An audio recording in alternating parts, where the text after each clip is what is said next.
Welcome to Transformations, interviewing people changing our world. I'm your host, Diane J. Shaver, and as you've noticed by now, everybody interviewed is so different one from the other, but what they have in common is a passion and a commitment to doing something to make this a better world. And today I'm interviewing a man who is doing just that. At first, as I was doing the introduction, I was going to interview him and say he was an ex-Marine officer, but I don't think there's any such thing as an ex-Marine. So we will just say he was a Marine officer and was in the Corps for 5 years. And then he was a lawyer and director of Lawyers in Formation, which acknowledges the two greatest pillars of any culture or society or country is its military and its rule of law. And that organization provided pro bono coverage for veterans and legal communities, helping them. And then in 2015, he co-founded Veterans Community Project. And all the founders were combat veterans, and that's really a very key piece. This project is headquartered in Kansas City, Missouri, and is dedicated to ending veterans' homelessness. It was founded on 4 pillars of service. Number 1, end veterans' homelessness. Number 2, never say no to a veteran. Number 3, connect veterans to the community. And number 4, connect the community to veterans. So it's an honor and a privilege to introduce Bryan Meyer, co-founder of Veterans Community Project, to Transformations. Welcome, Bryan. Hi, Dan. Thanks for having me. This is wonderful. And I always ask this of all the people I interview, and this is why I only interview founders or co-founders. What was it that led you to the decision to create the Veterans Community Project? Was it a long-term thing? Did it happen in a flash? What were the defining moments that went into creating this? Yeah, so I want to jump on that in 1 second. I just want to back up and hit on something. Yes. I was enlisted in the Marine Corps. I can't say I was an officer, and as an enlisted guy, I don't think I want to be known as an officer. And if you're, Thank you for correcting that. Good. Say more. That's good. Say it. Anyway, so back to the actual question. The motivation behind Veterans Community Project for myself and the other co-founders is all really kind of the same. And that being that as we, ourselves transitioned out of the military and back into civilian life, we just noticed this complete lack of services in a couple major categories for veterans. The first one being lack of dignified transitional housing for the homeless population, and the second large gap being access to veteran services. As prior service members ourselves, we kind of said, well, nobody else is doing anything about this, or at least not the way we think it should be done. So why don't we just give it a shot ourselves? We felt like we had that obligation to other veterans in the community to give it a shot. Oh, and it shows in everything. One of the things that I noticed first off, that every time the word veteran appears on your website, it's capitalized, and it is never shortened to vets. So, I mean, it's the respect goes all the way through, and I can see it. And written on the website, if I can just read this, Veterans Community Project refuses to let any veteran fall through the cracks. From providing housing to offering walk-in support services, we're here for everyone who took the oath to serve America.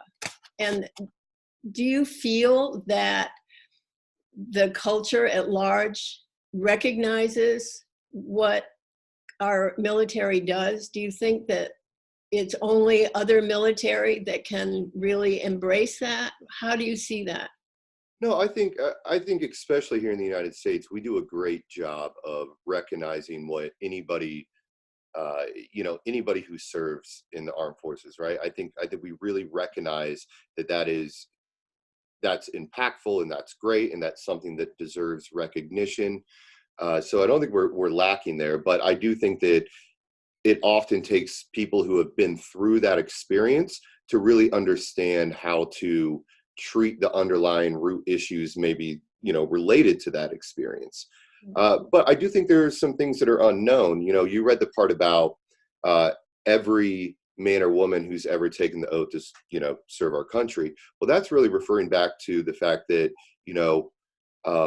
there's kind of this misconception that if you've ever served in the military, that you just qualify for all the services out there. And that's just simply not true. There's a lot of possible factors that can disqualify you from things, right? So time in service, active versus reserve, period of service, discharge status. What we're trying to say is anybody who's ever taken the oath, so you serve one day in the military, regardless of your service, you qualify for all our programs and services, because we view the act of raising your right hand and writing a blank check for your country to be something worth recognition and worth housing at the very least. Mm-hmm.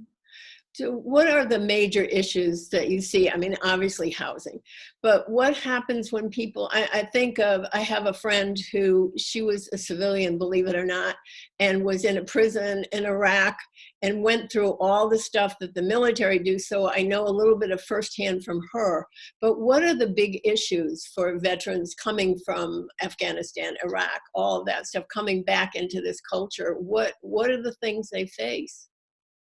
So, when somebody transitions back, right? So by that, I mean, you come off a deployment and you come home, right?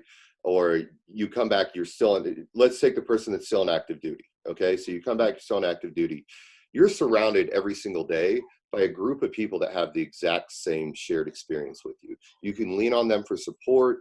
You're around them all the time. There are resources right there for you all the time. On whatever base you're on, there's some sort of resource. There's this network of support built in, right? It's intrinsic into what the military does. Now, when you transition out, that network of support disappears because it has to. You don't go to work with other veterans every single day. You don't wake up and you're sure to run into somebody who's had that shared experience as you. So it can feel very isolated and very lonely, if you will, that you've gone through this thing that has had such an impact on your life, and there's nobody around that you can really explain it to, because you have to live it to really understand it. Sure. Absolutely. And I mean, that's pretty clear, I think. And I'm wondering about, there's a lot of talk about PTSD, and it took a long time, I think, for that to be a topic. And I'm a lot older than you, and I remember I was very young during the Vietnam War. But when people came back from Vietnam, they were shunned. When military came back, they were shunned because they were blamed for the war. So they had, I don't know if they had services or not, but they certainly didn't have public support. So things like PTSD were not even acknowledged then. So why has it taken so long for people to acknowledge it and to understand that a civilian can never get it? We just can't. So anything that you can say about that, I would appreciate. I would say that, I get asked this sometimes, why does it seem like we have so many more cases of PTSD right now? And what I would say is, it's not more, we've just identified what it is. I mean, in World War II, we called it shell shock. You would talk about shell shock troops, right? When you talk about Vietnam era veterans, they have the same diagnosis, they're flashing the same signs. We just weren't acknowledging that what the behavior that somebody was demonstrating was somehow related to their service. So I just think it's not that cases are increasing. I just think that we've now recognized it and we've accepted it, and we've got better at understanding what actions are tied to PTSD and what that really looks like for individuals. Yeah. Is that something that your organization addresses a lot? Because I know the programs with dogs, and now there's a program with horses and one with sea lions. I mean, animals are the best healers on the planet. So that makes perfect sense. So what are you seeing about what's being done now? There's so many different, the great thing about PTSD treatment is treatment overall, like, if it works for you, then it's PTSD treatment, right? So if raising chickens helps my PTSD, then that's PTSD treatment, right? So all these recognizing, as we were saying earlier, how many cases there are out there and the willingness of everyone to try these different things. Of course, there's a couple great organizations here that do therapy with horses, and I think everybody well accepts that animals and that companionship are incredible therapy. But there's other initiatives out there. There's farming initiatives out there right now to assist with it, gardening, all sorts of different things. So I think we're seeing all these new organizations because, again, we're recognizing PTSD more, we're accepting it more, we're better at diagnosing it, and we're better at tracking what things work to treat the root causes of it. Do you also have veterans from Vietnam and so forth, or is it just mostly from Afghanistan, Iraq, all of that stuff? So we see veterans from everywhere, right? It runs the whole gamut, right? Like, actually, I think we have a couple, or maybe we had one at one point, house that actually served in the Korean War, okay? Oh. But what you see, especially from a homelessness standpoint, you see more of the Vietnam era veteran out on the street. And it's for a few reasons. One, because as we discussed earlier, when they returned, they didn't have nearly the resources that Iraq, Afghanistan vets like myself did, right? Like, all of our benefits are built off the fact that those veterans didn't have it, and they fought for it, and they fought to expand services so we wouldn't have to go through those things. All right. So they didn't have the immediate treatment when they got out. The other part is this: if something were to happen to me tomorrow and I were to begin the path of homelessness, it would take me 10, 15 years, maybe more, before I burned through all my bridges, meaning before I had exhausted all the support from my friends, my family, existing programs to try to keep me off the street.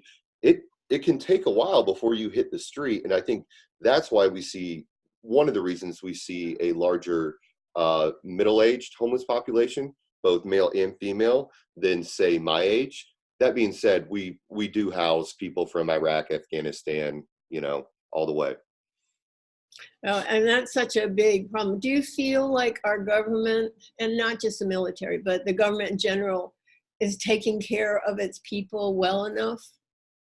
I think that it's a big job, and it takes more than just the federal government to do it. Yeah. I think that it takes everybody to do it. I think on the state level, on the city level, we can do a better job. But I think what we've really proven here at Veterans Community Project is the community in of itself can decide that, all right, you're a veteran, and while that may seem like it should be a federal government treatment problem, you're sleeping in my neighborhood, you're sleeping on a city street or in a city park. You're my neighbor, you're part of my community. So as a community, let's come together and fix this issue ourselves. And that's what we've done here. Myself, the other people that work here, I mean, we do some work, but we can't build an entire village of houses. That takes a community to build that village. I think that's a really good point. And I think any change in addressing major issues always comes grassroots, and it's our responsibility. And everybody I interview on this show is doing something because it's all of our responsibility. Can you talk a little bit about, just highlight for us some of the activities, some of the things that Veterans Community Project does? And we talked about housing and so forth, but what are the day-to-day kinds of things? Who are the people that you see? What do you do with them? The veterans that come, just anything. What are the plans that you have for the vision for Veterans Community Project? Just talk about it a little bit more in depth, if you would. Absolutely. So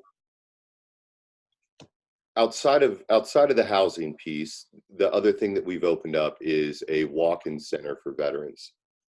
That walk-in center, we take a very simple approach with it, meaning that if you've ever been in the military and you're having an issue, and that issue can be medical, it can be related to the VA, it can be a blown tire on a car, it can be financial issue, whatever it is. If you walk in our door, we're going to connect you with a resource to address that issue. And if there's not a resource out there already doing it, we'll create a resource. And by that, I mean, we go out in the community and build partnerships. So we go out to a mechanic and we say, hey, This is who we are. This is what we do. If we have a vet come in and they need a car repair, but they can't necessarily afford to pay for it, would you help us out? The answer is 99% of the time, yes. So we have all these relationships in place that we feel very confident. If somebody comes in and they say, I'm a vet and this is my problem, we can immediately on the spot say, we're going to help you. We're going to assist you, right? And for a lot of people, that's really, really impactful because you can't necessarily do that anywhere else, right? You go in and there's usually a more formalized process you have to go through and things like that. But for us, it's important to immediately tell someone you're going to receive help. We do that through the community partnerships. We also do that through a lot of volunteerism. We have some full-time staff that, that's what they do. They intake vets who come walking in every day. We also have full-time volunteers that do that. So that's probably the largest part of the operation outside of just the housing piece, But that's amazing that for someone to hear, we'll take care of it for you or we'll help you get connected to take care of it. That even just hearing that is a phenomenal thing for somebody who's in need. So you're a 501c3? We are. We're a 501c3 nonprofit. Okay, cool. So, because I always wonder how people are funded, and a lot of the people I interview are not for profit. So, but I noticed something else that was really cool, and that is that you have concerts and you have Festival of Light and all of that stuff. Now, why is that part of a veterans organization?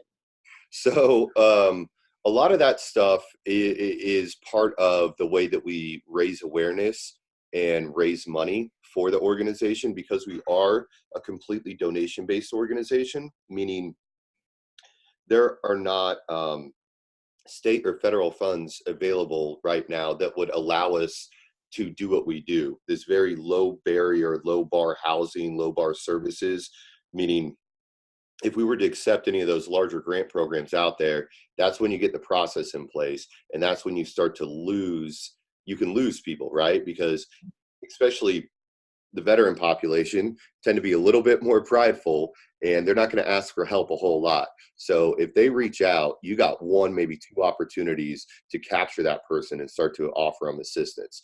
That's why we absolutely insist on remaining so low barrier. The concerts, the benefits, all those things, they're one, to raise money, to do what we do. The other part is it shows the veteran community that the community at large is here to support them. So all these benefits, all these things we do, the news stories, the lighting ceremonies, that's all just meant to be symbolic of, look at all these people that are out here for you, because I can tell you that all day, but you need to be able to see it. So when you see a benefit concert, when you have a lot of people come out for an open house or a lighting, that's a demonstration to the residents that are going through our housing program that so many people are there to support them, and they matter and they're not forgotten about. And they're not isolated. When I saw that, I just realized what an important part of an organization that is, and it's usually overlooked. So the arts are also part of that. Is there any part of that brings in arts for people to participate in or do something themselves? Yeah, a lot of what we do, or not, I want to say a lot, but there's a good amount of what we do that we basically, so say an art program, right? Say we had some veterans house interested in, doing some sort of art classes or art therapy or something like that. Well, we would just go to, again, our kind of Rolodex of community partners, and we would connect them together, right? Because we don't want to duplicate what anybody else is doing. We want to complement it. We want to be the connector. We don't want to, we will fill gaps if somebody's not doing it, if there's not another organization. But for all that type of programming, we make all that information available to our residents. Hey, look, these are a lot of our partners that want to do things for you. If you're interested in art or, music or what have you, just let us know and we'll get you connected with an organization that does that.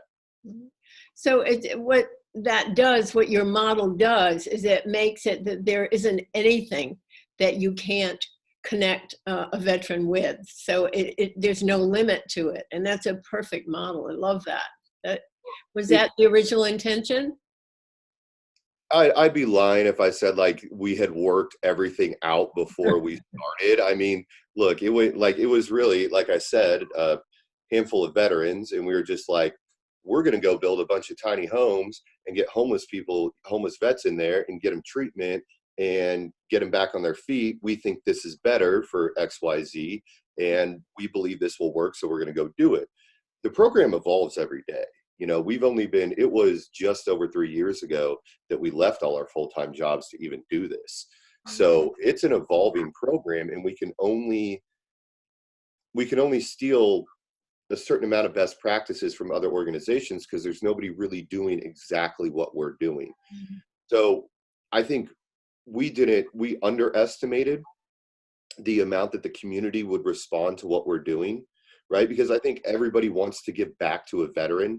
Not a lot of people are asked to do much for veterans, or if they want to do more for veterans, they don't know how, right? Because you can just walk into the VA and say like, I want to volunteer, to conduct art or music classes, right? There's a barrier there, and for good reason, right? There's a barrier there. Somebody comes in and says, this is what I want to do for veterans. We say, great, let's do it. Let's connect you. So there's no limitations. I love that. How many of you started this? How many people were involved in it? I mean, there were a lot, really. I mean, myself and about 4 or 5 other individuals get the credit and the title of co-founder, but really, we were kicking it around with a lot of different people. What can be done? What should we do? I mean, heck, we even went to the homeless population and asked them, like, why are you on the street? What is wrong with the current model that you're choosing your tent over a bed in a shelter, So I consider them early contributors. We went to the city early on. The city council, the mayor said, hey, we really want to do something impactful. We think tiny homes are what we want to do. What are your thoughts on them? And can we work together to craft this? So it's probably too many to count, really, like when it comes to starting this up. There were 4 of us that initially left our jobs to do it full time. But in terms of contributors, there's just dozens. Well, a lot of things go through my mind as you're talking. One is that a couple of people I've interviewed already said that whenever there's an issue, they bring in outside experts that have no idea what's going on, and they make it worse. And in this case, it's like you took the inside people and listened to them. And so that was like an amazing thing to do. And that's probably why this works so well. Yeah, I think so. I think one, going to the population that we're trying to serve and asking them how they would like to be served sounds really, really basic. Like, doesn't everybody do that? But that's not really how it works. It's usually a very top-down thing. Like, it's usually top-down, people saying, this is how we're going to fix what's wrong with you, instead of making it a collaborative process. And because we were all vets ourselves, we were all combat vets, we all have our own, issues, related to military service. We're able to connect with the population in a way that allowed them to be more forthcoming with things. So I think that really helped craft the model. And that's why it works so well. And I'm wondering, what was it like for you to leave a job to go do this? What went through your mind? Did you just think, I have to do this no matter what? What was that like?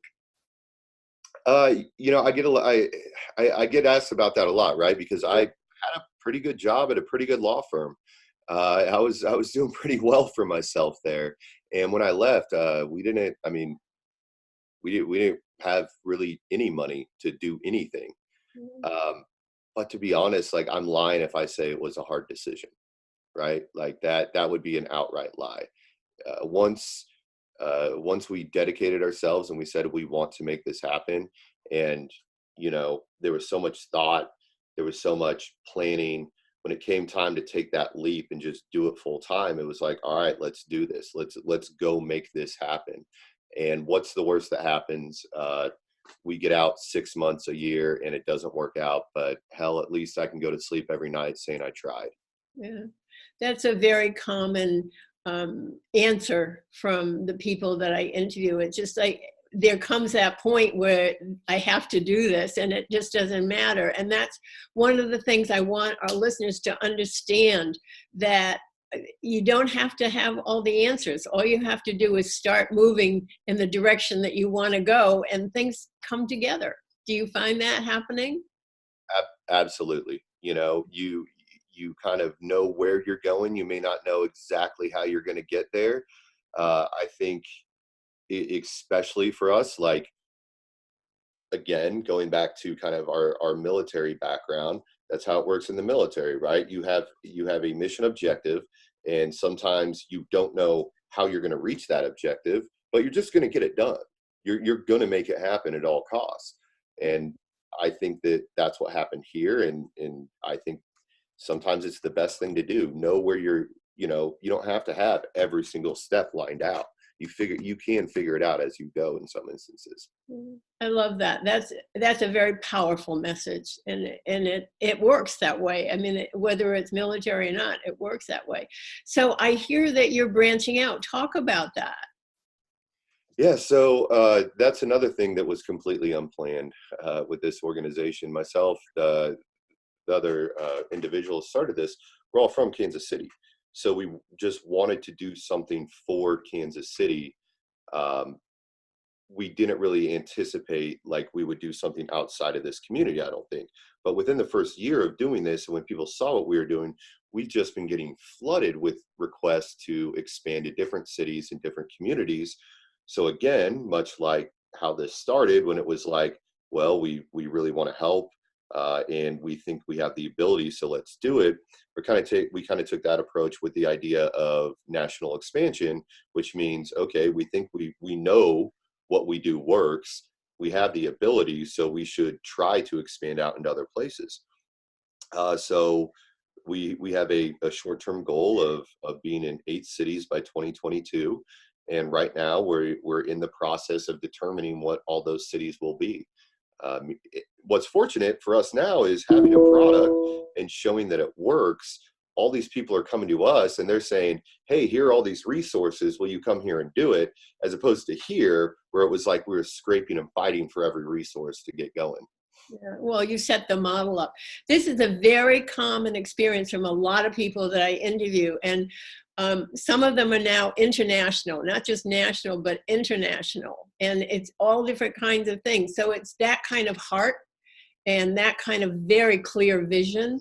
It just makes it happen. So what's the timeline for the 8? You said 2022?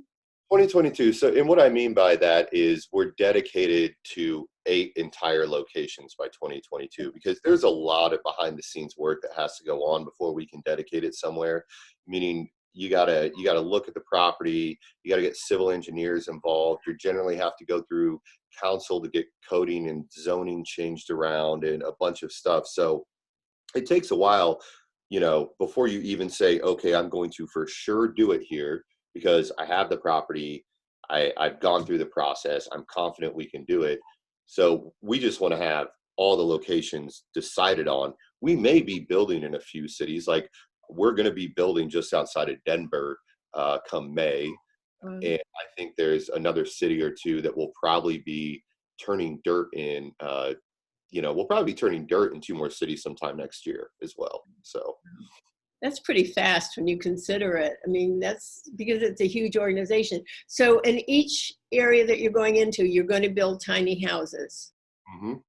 Okay, so that's the first part. And then you set up the organization. So the organization is going to be the people who live in that area, and there will be veterans always? In terms of, are you asking if the people running the organization locally? When you set up these centers in Colorado and Florida, wherever they are, that you can't be there. You have to be where you are and doing what you do. So the people who head this up, are they going to be veterans? I mean, we absolutely have a preference in getting veterans involved. But for me, a lot of time it's about just getting the right people, like that's more important to me. Okay. Uh, but obviously, like we have to have veterans involved, right? Because we will go into each community, hire local, establish the local organization. We'll obviously provide resources and management and guidance, Yeah. but we want to make each organization localized. So, but yes, that's how it works. We go in, we help get all the way through the process of getting the village built, the on-site resources, everything like that, and then offer management from afar. But we want the communities to be self-sustaining. Yeah. So it's always interesting, like when someone sets up their own project where they are, like Kansas City, Missouri, and you're the head of that, or you have a group that are the head of it. And then as you expand, your role changes. It's like in a business, as a business expands, the head of the business role changes radically. So are you ready to just be on the road all the time and setting these up and changing your day-to-day stuff? It's going to be very different. Oh, it's good. I mean, it changes every month. I mean, heck, we go back from when we started this thing. I went from my law firm, doing that every day, to now at an organization, and I'm out, clearing land and building and doing all these things. Very little legal work, and now I don't do any of that anymore. Now it's all management and trying to figure out how to scale and everything like that. I am very open and honest about the fact that my entire goal here is I want to build the organization to the point that somebody who could do this better than me wants my job, and then I will give it to them, and I will happily step aside. Because So then what will you do? no idea. I'll figure out. I know that you would. I have absolute confidence that you will figure everything out. Yeah. Going back a little bit, what do you think civilians need to know about veterans, about returning veterans? I'd say it harkens back to what I kind of said earlier on in this, which is it can feel very, very lonely when you get out of the military. And that's not because your phone's not ringing or you don't have people that care about you or you're not engaged socially. It's because you don't have anybody, you don't have all those people with that shared experience, right? Like that you can talk to on a different level and kind of understand some things in a certain way. So one would be to never take it personally. Like, I can remember when I got out of the military, my mother was extremely worried about me, right? And she would, we'd go to lunch all the time and dinners and things like that because I think she could see me being lonely, and she thought it was lack of interaction, which wasn't it. It was lack of a particular type of interaction that made me feel a little bit lonely. So just to be aware of that, but also, if you interact with somebody who's transitioning out and you're worried about any of that, to call a local resource provider, call the VA, and just say, hey, I know somebody who's just gotten out of the military and I think they may be struggling, and I just want to know what I can do. They can help out with that. Yeah, I think that's a really important thing, and to know that we don't know. I always think of the military and people who have gone to the moon. Those are the two experiences that are so unique that Right. they don't translate, and there's no need for them to, and it's just that understanding. Absolutely. So I like that your vision is to expand out of your current job. So do you see this growing all over the country? I do. I think this has an absolute potential. Every city has a need for it. Yeah. And so long as we continue to demonstrate that we're solving the issue in a very effective manner, I mean, there isn't a city that hasn't contacted, or a major city that hasn't contacted us in some way already.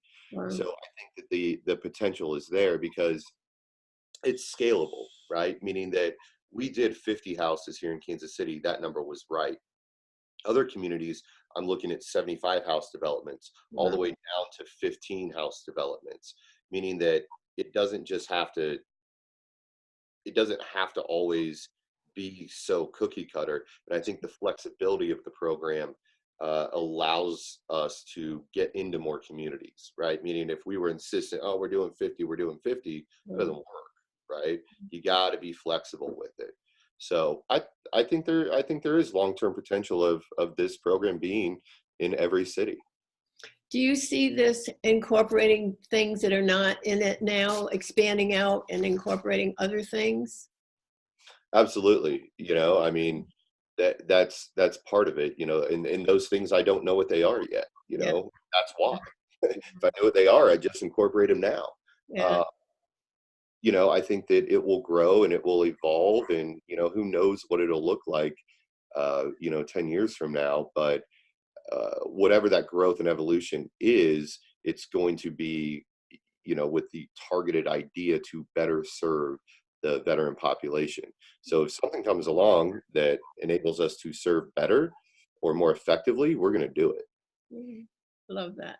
That attitude comes through, and that's a beautiful attitude. And I see that in a lot of people I interview, and it made me think of a man I interviewed in Haiti. He was trying to help kids not go into gangs, so he wanted to teach them soccer, and he realized that they were showing up for practice and they hadn't eaten, so he started this huge organic garden. So I love that. It's just being open and seeing what's needed and then doing it. That is wonderful. So is there anything else you want to tell people who are listening and watching right now? Anything else you want them to know about your journey or the journey of Veterans Community Project or anything? I would like to sneak in a shameless plug. So if anybody wants to learn more about the organization, then go veteranscommunityproject.org. And the plug I always have to give is because we are donation-based organization. If anybody wants to contribute and help us out, they can do it right there off the website as well. So veteranscommunityproject.org, a lot of information about us and lots of different ways to get involved. Perfect. I love that. Bryan, thank you so very much. And thank you for what you're doing for all of our veterans, and that you are creating a model for just going for it and knowing it's going to happen, not knowing the details. I think that's a really beautiful thing to teach people. So thank you so, so much. All right. Well, thank you so much for having me. I really appreciate it. So, and thank you to our audience joining us on Transformations, interviewing people, changing our world. And this is your host, Diane J. Shaver, saying that anybody can make a decision to do something and address an issue that's in their heart and make such a difference for everybody. And you see it over and over again in everybody I interview. And that each person has personal power to do whatever it is you want to do. So please watch our other interviews. You can find them on Apple, Google, Spotify, all of those things. And remember, all it takes is one person, one decision, one commitment. You've got a world changer. And maybe one day I'll be interviewing you.